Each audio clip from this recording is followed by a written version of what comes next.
ओम हिरण्यवर्णां हरिणीं सुवर्णरजत्सृजां चंद्रां हिरण्यमयीं लक्ष्मी जातवेदोम आवह। ओम ह्रीं महालक्ष्मी नमः। माँ महालक्ष्मी की कृपा सदैव आप और आपके समस्त परिवार पर बनी रहे। दोस्तों, आज की वीडियो बहुत महत्वपूर्ण है और बहुत समय से ये एक रिक्वेस्टेड वीडियो है, जो कि काफ़ी समय से आप लोगों के प्रश्न आ रहे हैं कि माता महालक्ष्मी की कृपा की प्राप्ति के लिए जो श्री सूक्त का और कनक धारा का पाठ किया जाता है, उसे करने की विधि क्या होती है, किस प्रकार से पाठ करना चाहिए, श्री सूक्त या फिर कनक धारा का पाठ करने का सही समय क्या होता है, सही विधि क्या होती है और किस दिन से हमें ये पाठ प्रारंभ करना चाहिए। एक और चीज़, जैसे कि बहुत सारे प्रश्न ऐसे आते हैं कि हम श्री सूक्त का पाठ कर रहे हैं या फिर कनक धारा का पाठ करते हैं या फिर संपुटित श्री सूक्त का पाठ जो आपने बताया है वो भी हम करते हैं, लेकिन हमें लाभ नहीं मिल रहा है। इसका क्या कारण है? कई भक्तों के प्रश्न ये भी आते हैं कि कौन सा पाठ अत्यधिक प्रभावशाली है, किसका लाभ हमें ज़्यादा मिलता है, जैसे कि श्री सूक्त का पाठ या फिर कनक धारा का पाठ या फिर संपुटित श्री सूक्त का पाठ, इनमें से कौन सा पाठ अधिक शक्तिशाली है। तो आज आपसे जो शेयर करने वाली हूँ, अपने अनुभव के आधार पर आपसे शेयर करने वाली हूँ। जो भी जानकारी जाएगी बिल्कुल शास्त्रोक्त होगी, जो भी शास्त्रों में वर्णित है, और इसके साथ ही जो स्वयं मेरा अपना अनुभव है वो भी आपसे शेयर करने वाली हूँ। तो कौन सा पाठ करने से आपको कितना लाभ मिलने वाला है, कौन सा पाठ आपको कब करना चाहिए, संपूर्ण जानकारी मैं आपसे आज की वीडियो में शेयर करने वाली हूँ। तो वीडियो बहुत महत्वपूर्ण है, पूरा ज़रूर देख लीजिए। अच्छी लगे वीडियो तो लाइक भी ज़रूर कीजिए, क्योंकि आपके लाइक्स, आपके कमेंट्स मेरे लिए बहुत महत्वपूर्ण होते हैं। यही एकमात्र जरिया है जिनसे मुझे पता चलता है कि आपको ये वीडियो अच्छी लगती है और आपके लिए ये वीडियो उपयोगी है। तो अगर वीडियो अच्छी लगे तो लाइक तो ज़रूर ही किया कीजिए। तो सबसे पहले विधि जान लेते हैं, किस प्रकार से आपको श्री सूक्त का पाठ करना चाहिए या फिर कनक धारा का या संपुटित श्री सूक्त का, जो भी आप पाठ करना चाहते हैं उसकी विधि क्या होती है। तो देखिए, अगर आप श्री सूक्त का पाठ करना चाहते हैं, कनक धारा स्तोत्र का पाठ करना चाहते हैं या फिर संपुटित श्री सूक्त का पाठ करना चाहते हैं या फिर माँ लक्ष्मी के किसी भी मंत्र का या किसी भी स्तोत्र का पाठ करना चाहते हैं, प्रारंभ करना चाहते हैं, तो उसके लिए आवश्यक होता है शुभ दिन का, शुभ समय का, शुभ मुहूर्त का ध्यान रखना। जैसे कि माँ लक्ष्मी के मंत्र का जब अगर आप प्रारंभ करना चाहते हैं तो सबसे अच्छा होता है शुक्रवार का दिन, दिन के अनुसार। वैसे आप चाहें तो सोमवार को भी प्रारंभ कर सकते हैं, गुरुवार को भी प्रारंभ कर सकते हैं, बुधवार को भी प्रारंभ कर सकते हैं, लेकिन विशेष रूप से शुक्रवार का दिन देवी को समर्पित होता है। तो माँ दुर्गा की पूजा हो या फिर माँ लक्ष्मी की पूजा हो, देवियों के मंत्र या फिर देवियों की साधना करने का जो विशेष दिन होता है वो होता है शुक्रवार का दिन। तो शुक्रवार से आप प्रारंभ कर सकते हैं। अब जैसे कि अगर शुक्ल पक्ष का शुक्रवार हो तो अत्यंत श्रेष्ठ होगा। अब जैसे कि मान लीजिए आपका प्रश्न हो कि अभी कृष्ण पक्ष चल रहा है, तो क्या अभी शुक्रवार को हम नहीं प्रारंभ कर सकते हैं? बिल्कुल कर सकते हैं, आप अभी भी प्रारंभ कर सकते हैं किसी भी शुक्रवार से। लेकिन अगर आप कोई विशेष साधना करना चाहते हैं, जैसे कि 41 दिनों के मंत्रों का जब अगर आप संकल्प लेकर करना चाहते हैं या फिर 21 दिन का करना चाहते हैं या इससे ज़्यादा करना चाहते हैं, कोई भी संकल्प अगर आप लेकर और नियम पूर्वक व्रत या फिर अनुष्ठान करना चाहते हैं, तो शुक्ल पक्ष शास्त्रों में श्रेष्ठ बताया गया है। वैसे देखिए, अगर आप परेशानी में हैं, अगर आपके पास इतना समय नहीं है कि आप शुक्ल पक्ष का इंतजार करें, आप अभी परेशान हैं धन के लिए, तो फिर शुक्ल पक्ष का कब तक इंतजार करेंगे? तो आप चाहें तो अभी से, आज से, इसी क्षण से, जब आप ये वीडियो देख रहे हैं और इसी समय तत्क्षण आपके मन में ये विचार आ जाए कि अभी मुझे आज से ही माँ लक्ष्मी की आराधना प्रारंभ कर देनी चाहिए, तो बिल्कुल यही समय आपके लिए शुभ मुहूर्त है। ठीक है, तो अगर आपके मन में कोई भी चीज़ विचार के स्वरूप में तत्क्षण आ जाती है, आप उसी समय से प्रारंभ कर सकते हैं और बिल्कुल आपको उसका भी लाभ मिलेगा। तो ऐसा नहीं है कि आपको लाभ नहीं मिलेगा अगर आप दूसरे दिन से प्रारंभ करते हैं, तो बिल्कुल मिलेगा। लेकिन शास्त्रों में कुछ नियम बताए गए हैं, जैसे कि शुक्ल पक्ष का शुक्रवार, पूर्णिमा तिथि और अमावस्या तिथि माँ लक्ष्मी की विशेष साधना के लिए श्रेष्ठ मानी गई हैं। तो अगर आप कोई विशेष 21 या 41 दिनों वाली साधना करना चाहते हैं, तो ऐसे में इन शुभ तिथियों का, शुभ मुहूर्तों का ध्यान रखिए। और अब बात करें समय के बारे में कि किस समय हमें ये पाठ करना चाहिए, सुबह या फिर शाम को। तो देखिए, विशेष रूप से अगर आप अनुष्ठान कर रहे हैं 21 दिन का या 41 दिन का, तो आपके लिए आवश्यक है कि आप शाम के समय, संध्या काल में या फिर सुबह, जितनी जल्दी सुबह हो सके, जैसे कि ब्रह्म मुहूर्त में या फिर सुबह सूर्योदय के 1 घंटे के भीतर आप माँ लक्ष्मी के मंत्रों का जप कर लीजिए, पाठ कर लीजिए, जो भी आप पाठ करना चाहते हैं। लेकिन अगर आप कोई विशेष रूप से दिन निर्धारित करके साधना नहीं कर रहे हैं, जैसे कि 21 या 41 दिनों वाली, तो फिर आप जब भी पूजा करने बैठते हैं, सुबह या फिर शाम को या फिर रात में, जिस भी समय, उसी समय पाठ कर सकते हैं। पाठ की विधि क्या होगी? पाठ करने के लिए आपको चाहिए कि आप माँ लक्ष्मी के सामने एक शुद्ध घी का दीपक जला लीजिए। माँ लक्ष्मी की, श्री हरि विष्णु की मूर्ति या प्रतिमा जो भी आपके पास है, एक साथ संयुक्त रूप से माँ लक्ष्मी और श्री हरि विष्णु की पूजा कीजिए। विधि विधान से जो भी सामग्री आपके पास उपलब्ध हो, पंचोपचार विधि से या फिर षोडशोपचार विधि से, जो भी आपके पास उपलब्ध हो, माँ लक्ष्मी की पूजा आराधना करके शुद्ध घी का दीपक जलाकर और वहीं बैठकर आपको माँ लक्ष्मी के मंत्रों का, जैसे कि श्री सूक्त का या फिर कनक धारा का या फिर संपुटित श्री सूक्त का पाठ करना है। एक और चीज, जैसे कि आप प्रतिदिन माँ लक्ष्मी की विशेष पूजा नहीं कर पाते हैं, जब आप पाठ करते हैं तो जरूरी नहीं है कि आपके पास हर सामग्री हो, आप विधि विधान से पूजा करें। ऐसे में आपको सिर्फ एक शुद्ध घी का दीपक जला लेना है।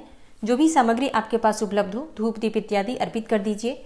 भोग में आप मिश्री बताशा कोई भी वस्तु रख सकते हैं या फिर जो भी आपके पास उपलब्ध हो, फल इत्यादि कुछ भी माँ लक्ष्मी के सामने अर्पित जरूर करना चाहिए। चाहे आप तो थोड़ी सी मिश्री ही चढ़ा दीजिए, लेकिन भोग अर्पित करके माँ लक्ष्मी का ध्यान करके उनसे प्रार्थना कीजिए कि हे माँ लक्ष्मी, मैं आपकी कृपा की प्राप्ति के लिए, आपकी प्रसन्नता के लिए और अपने परिवार में सुख समृद्धि की कामना से मैं इस पाठ को, तो जो भी आप पाठ करना चाहते हैं, जैसे कि श्री सूक्त का पाठ करना चाहते हैं या फिर कनक धारा का या फिर संपुटित श्री सूक्त का, जो भी आप पाठ करना चाहते हैं, माँ के सामने आप संकल्प लेंगे पहले दिन। ठीक है, पहले दिन आपको संकल्प लेना है जिस दिन से आप पाठ प्रारंभ करेंगे और माँ से प्रार्थना करेंगे कि हे माँ लक्ष्मी, आप मुझ पर कृपा करें और इस पाठ के दौरान ध्यान में, उच्चारण में या फिर पाठ करने में किसी भी प्रकार की मुझसे भूल हो जाए तो मुझे क्षमा करें। मेरी प्रार्थना, मेरी पूजा स्वीकार करके और सदैव मुझ पर प्रसन्न रहें। तो संकल्प के साथ आप पाठ का प्रारंभ करते हैं। कितनी संख्या में पाठ आपको करना है ये भी आपको माँ लक्ष्मी के सामने संकल्प में बोलना है।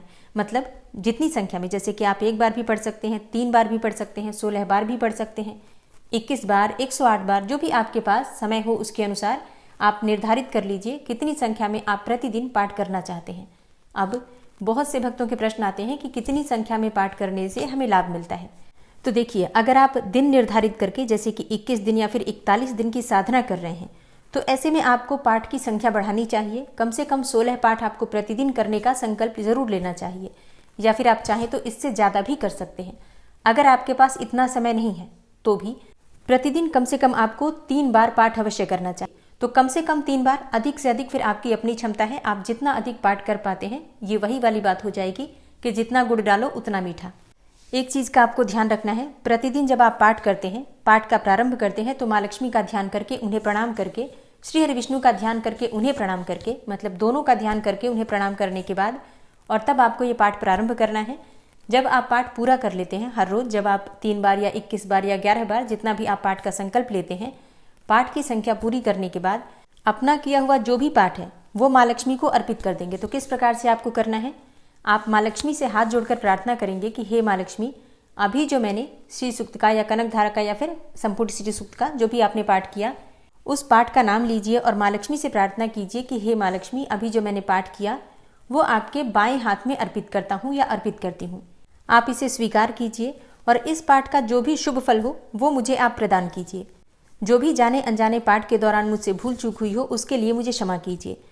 पाठ का संकल्प आपको पहले ही दिन लेना है, रोज नहीं लेना है, लेकिन पूजा करने से पहले, पाठ करने से पहले माँ लक्ष्मी का, श्री हरि विष्णु का ध्यान आपको प्रतिदिन करना है और क्षमा प्रार्थना आपको प्रतिदिन करना है। प्रतिदिन जब आप पाठ पूरा करते हैं तो माँ लक्ष्मी की आरती आपको जरूर करनी है और पाठ समाप्त करने के बाद अपने आसन के नीचे थोड़ा जल डालकर और 2 उंगलियों से स्पर्श करके अपने मस्तक पर लगाना है, ताकि जो भी आपने पाठ किया उसका संपूर्ण फल आप ही को प्राप्त हो। ठीक है, तो ये आप लोग प्रतिदिन करेंगे। इसके बाद जो आपने माँ लक्ष्मी को भोग अर्पित किया है, जो भी भोग अर्पित किया है, उस भोग को आप श्रद्धापूर्वक उठाएंगे, माँ से प्रार्थना करेंगे कि हे माँ लक्ष्मी, जो भी इस प्रसाद को ग्रहण करे उसके ऊपर सदैव आपकी कृपा बनी रहे। अब आप वहाँ से उठते हैं जब आसन पर से, तो उस प्रसाद में से परिवार में जितने भी सदस्य हैं सबको थोड़ा थोड़ा वितरित कीजिए, क्योंकि देखिए, परिवार में सभी सदस्यों के ऊपर जब माँ लक्ष्मी की कृपा होती है, सबको जब प्रसाद मिलता है, तभी हमारे घर में माँ लक्ष्मी का स्थिर आगमन होता है। क्योंकि सबका भाग्य हमसे जुड़ा होता है, तो सबके भाग्य से ही धन का आगमन होगा। इसलिए जो भी आप पाठ करते हैं, परिवार के सभी सदस्यों के लिए प्रार्थना कीजिए और जो भी आप प्रसाद अर्पित करते हैं, भोग अर्पित करते हैं, उसे प्रसाद स्वरूप सभी सदस्यों को वितरित कीजिए और श्रद्धापूर्वक ग्रहण कीजिए।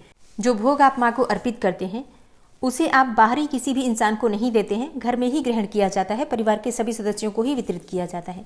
एक और चीज, माँ लक्ष्मी को जो आप भोग अर्पित करेंगे, उस भोग में से कोई भी वस्तु इधर उधर व्यर्थ में न तो फेंकना है, न ही बर्बाद करना है। मतलब जो भी आप भोग अर्पित करेंगे, प्रसाद स्वरूप परिवार के सभी सदस्य मिलकर ग्रहण कर लीजिए, वेस्ट नहीं होना चाहिए, इस बात का ध्यान रखिए। और प्रतिदिन जब भी आप पाठ करने बैठेंगे, तब माँ लक्ष्मी के सामने भोग जरूर लगाना है। अगर आपके पास सामर्थ्य है तो आप प्रयास कीजिए प्रतिदिन माँ को अनार का भोग लगाइए और फिर वहीं बैठकर पाठ कीजिए।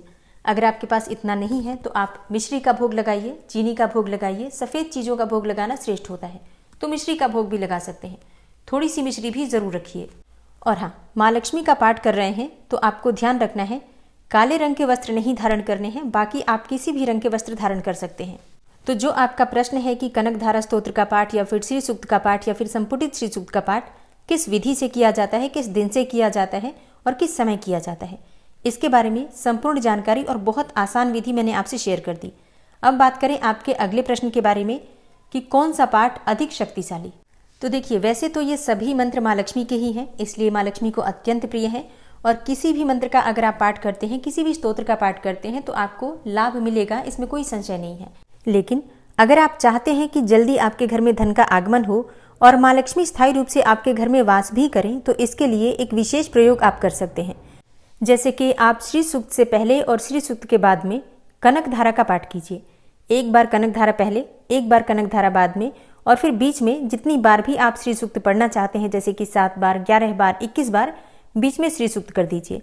तो संपुटित कर दीजिए श्री सूक्त को कनक धारा से। इससे क्या होगा, तो देखिए, कनक धारा का पाठ करने से जल्दी से धन का आगमन होता है। ऐसा कहा जाता है ना, शीघ्रता से आपको धन चाहिए तो आप कनक धारा का पाठ कीजिए। अब धन आ जाए लेकिन घर में धन टिके ही नहीं, तो उस धन का क्या फायदा। इसलिए श्री सूक्त का पाठ किया जाता है ताकि घर में धन संचित हो, क्योंकि शास्त्रों के अनुसार माँ लक्ष्मी का ही ये वचन है कि जिस भी घर में श्री सूक्त का पाठ होता है उस घर में मैं स्थायी रूप से वास करती हूँ, उस घर को छोड़कर मैं कहीं नहीं जाती।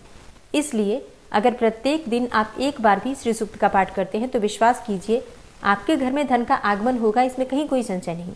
और कनक धारा के बारे में आप सभी जानते हैं कि शंकराचार्य का रचित है ये मंत्र, और इस मंत्र के द्वारा शंकराचार्य ने एक गरीब ब्राह्मणी के घर में धन की वर्षा, स्वर्ण की वर्षा करा दी थी।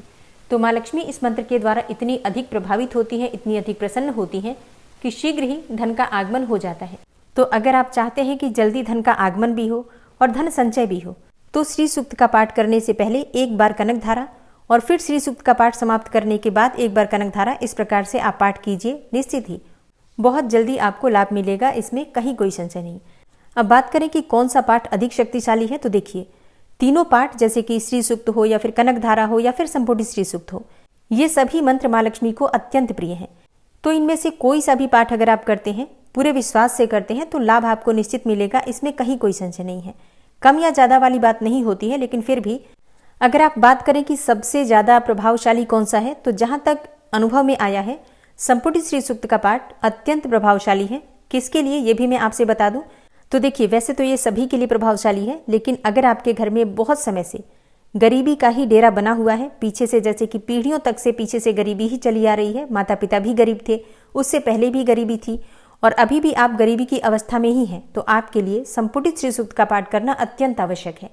ये पाठ है जो आपके पीछे के जो पाप कर्म हैं, जो भी प्रारब्ध के कर्म हैं, उनको काटने में भी मदद करेगा और आगे आपको माँ लक्ष्मी की कृपा भी मिलेगी। ऐसा कहा जाता है कि संपुटित श्री सूक्त का पाठ करने से दरिद्रता दूर हो जाती है, जन्मों की दरिद्रता समाप्त हो जाती है। तो आपको संपुटित श्री सूक्त का पाठ करना चाहिए अगर आपके घर में बहुत समय से, बहुत पीढ़ियों से धन की कमी रही है, गरीबी में ही जीवन चल रहा है तो। लेकिन अगर आपके घर में पैसे का उतना अधिक अभाव नहीं रहता है, जैसे कि स्थिति ठीक ठाक है आपके घर में, मतलब नॉर्मली धन का आगमन ठीक ठाक हो जाता है, तो ऐसी अवस्था में अगर आप श्री सूक्त का भी पाठ करते हैं तब भी आपको लाभ होगा, कनक धारा का पाठ करते हैं तब भी आपको लाभ होगा। अब जैसे कई भक्तों के प्रश्न आते हैं कि कितने दिन तक हम पाठ करें तो हमें लाभ दिखाई देगा। देखिए, कम से कम नियम पूर्वक आपको 6 महीने माँ लक्ष्मी की आराधना करनी चाहिए। जी हाँ, कम से कम 6 महीना, क्योंकि देखिए माँ लक्ष्मी है, सारे देवी देवता, यक्ष, किन्नर, गंधर्व सभी माँ लक्ष्मी की आराधना में ही जुटे हुए हैं। ऐसे में आप भी अगर चाहते हैं कि माँ लक्ष्मी की कृपा आपको प्राप्त हो, तो इसी प्रकार से निरंतर नियम पूर्वक आपको माँ लक्ष्मी की आराधना करनी चाहिए, मंत्रों का जप करना चाहिए, प्रतिदिन करना चाहिए, बिना ये शिकायत किए कि आपके ऊपर माँ लक्ष्मी की कृपा नहीं मिल रही है।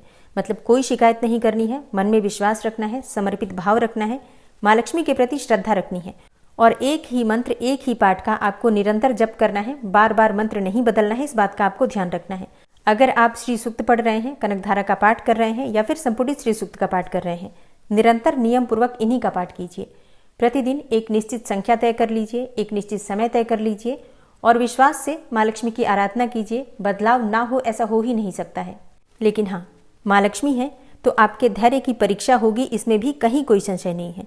तो अपना धैर्य बनाए रखिए, आपके ऊपर माँ लक्ष्मी की कृपा निश्चित ही होगी, इसमें भी कहीं कोई संशय नहीं है। वीडियो थोड़ी लंबी हो गई है, लेकिन आपके प्रश्न हैं और संशय का समाधान होना अत्यंत आवश्यक है। इसके अलावा भी अगर आपका कोई प्रश्न हो तो आप कमेंट बॉक्स में लिख सकते हैं, बहुत जल्दी आपके प्रश्नों पर फिर से वीडियो बन जाएगी। और हाँ, आपको अगर वीडियो अच्छी लगी हो तो वीडियो को लाइक करने के साथ ही इस वीडियो को ज़्यादा से ज़्यादा शेयर कीजिए, ताकि दूसरे लोगों को भी इस विषय पर जानकारी प्राप्त हो और उनके जीवन से भी समस्याएं दूर हो। सहयोगी बनिए सनातन धर्म को आगे लेकर जाने में। मिलती हूँ मैं आपसे अगली वीडियो में, तब तक के लिए जय श्री राधे।